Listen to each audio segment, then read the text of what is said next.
Hey guys, thank you so much for joining me on Their Fight Story. I have Jessy Miele with us. Jessy, how are you doing today? Hi, I'm good. Thank you for having me. Thank you for being here. How does it feel to be back in preparations for the fight?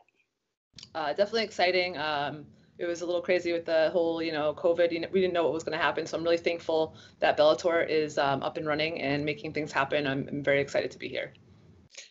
How much notice do they give you for the fights? I didn't really have too much, maybe 4 weeks, but I think about 4 weeks. There was a kind of rumor that it might happen, and then at that point it was like, all right, starting to time to prepare just in case it does happen. So. From the moment that they opened phase three, which now is not, but did you start getting more involved in preparation for training just in case an opportunity came?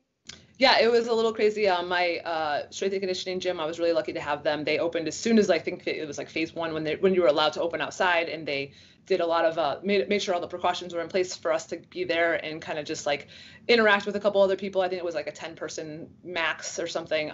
That was awesome. And then when the martial arts gyms were starting to allow people back in, that was great because we were just like, oh my God, I got to get back in the gym. So.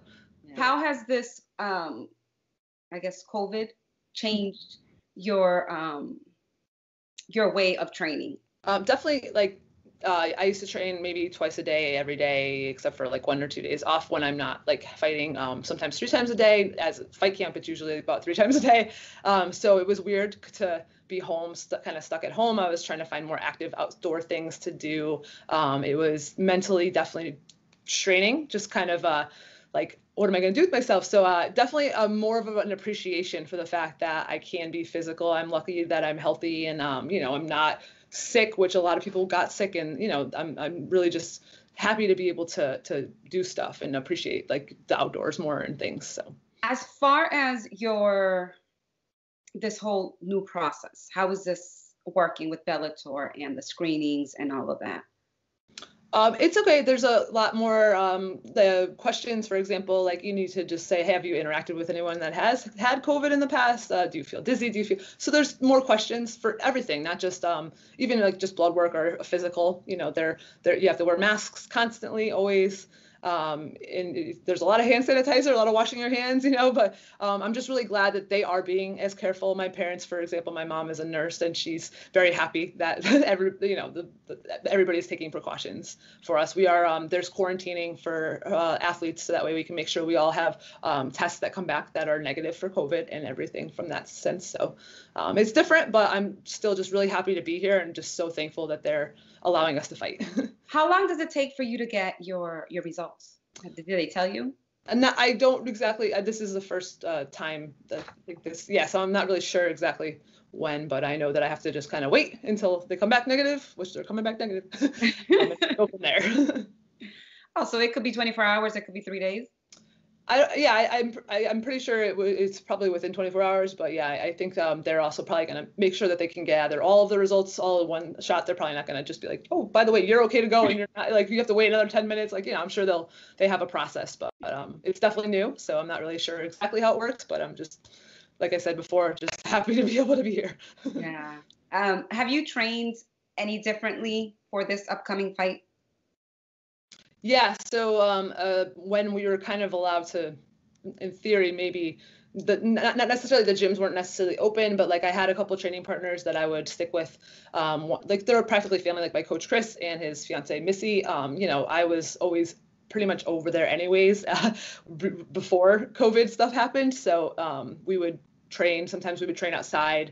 And then a couple other of my training partners, specifically people who don't have like, elderly family or interacting in the health kind of area, business or jobs where they could interact with somebody who could catch it if they were, happen to be exposed, or children. So that way we try to stay safe, but still get some training.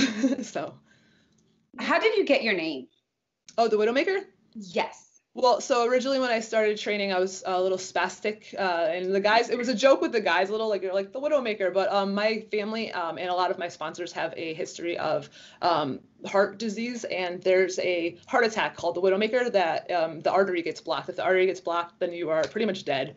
So that's the widowmaker heart attack. So that's kind of a personal thing with my family and my sponsors, that some of them have survived the widowmaker in real life. And then all the fighters that I fight are not going to survive the widowmaker. So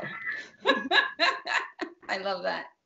I love that you make it very positive and also, throw that little, like, by the way, you're not going to make it. Yeah. Out of all your fights, which has been the one that's stood out more to you? Either because it was very challenging or because you felt you executed everything exactly the way you wanted? I think, to be honest, each fight I go into, it's like another step of like a level of like, wow, I definitely should have and could have did so much more. Or, wow, I actually got that actually worked pretty well. I would say maybe I had a fight.